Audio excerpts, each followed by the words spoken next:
आप इस व्यक्ति को दिल्ली का कलंक, दिल्ली का कंस, डॉक्टरों का हत्यारा, कांग्रेस का छोटा रिचार्ज, दिल्ली का महाठग कुछ भी बोल सकते हैं।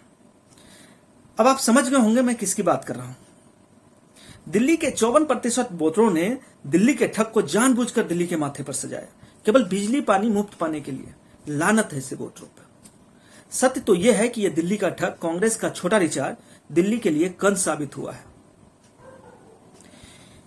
मैं बताऊं, एक रिपोर्ट के मुताबिक कोरोना की दूसरी वेव में अब तक 400 डॉक्टरों ने अपनी जान गंवाई है, जिसमें सिर्फ दिल्ली के ही 100 डॉक्टर हैं। सच में दिल को असहनीय पीड़ा होती है इतने डॉक्टरों की मौत पर जो जनता की सेवा करते हुए अपनी जान गंवा बैठे।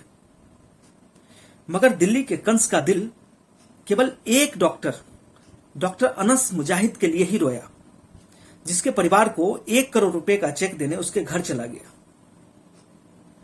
हमें डॉक्टर अनस मुजाहिदीन समेत सभी डॉक्टरों की मृत्यु पर दुख है, मगर इस बंदे का सिर्फ एक के घर जाना ये किस तरह की घटिया राजनीति को दिखाता है।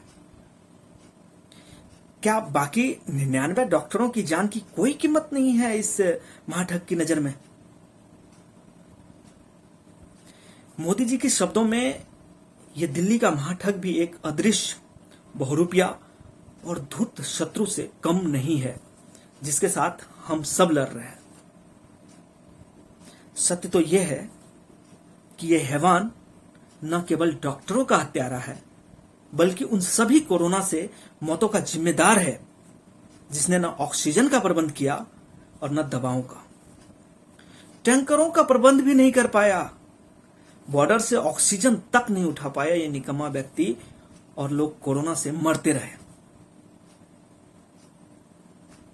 मुझे आज यह कहने में कोई संकोच नहीं है कि दिल्ली हाईकोर्ट के जज भी इसके पाप में बराबर के भागीदार रहे, जिसने राज्य सरकार को काम करने की नसीहत देने के बजाय केंद्र को कोसते रहे। दुर्भाग्य से द्वारका का हॉस्पिटल न खोलने पर भी अदालत ने बस हल्की नाराजगी जाहिर की। क्या यह उचित है? जबकि इस बंदे ने अदालत में कहा कि हॉस्पिटल के बारे में चर्चा करना कोई जरूरी विषय नहीं है। सोचिए,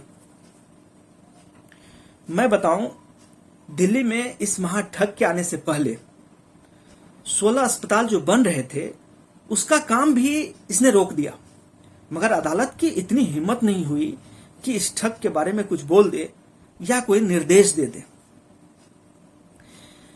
एक और खास बात बताता हूं। इस ठग ने 2015 से 2021 तक 7 साल में 47,634 करोड़ रुपए स्वास्थ्य के लिए बजट में दिया। मगर इतने पैसे होने के बावजूद न एक हॉस्पिटल खोला और न कोई ऑक्सीजन प्लांट लगाया। ऊपर से मोहल्ला क्लिनिक बनाने के नाम पर अरबों रुपए डकार गया। आपको पता ही होगा, मोहल्ला क्लिनिक में आजकल कुत्ते और बिल्लियों का बसेरा है। क्या यही है वर्ल्ड क्लास हेल्थ फैसिलिटी? महाठग जी बताओ, कहां गया वो पैसा? आज पूछता है दिल्ली।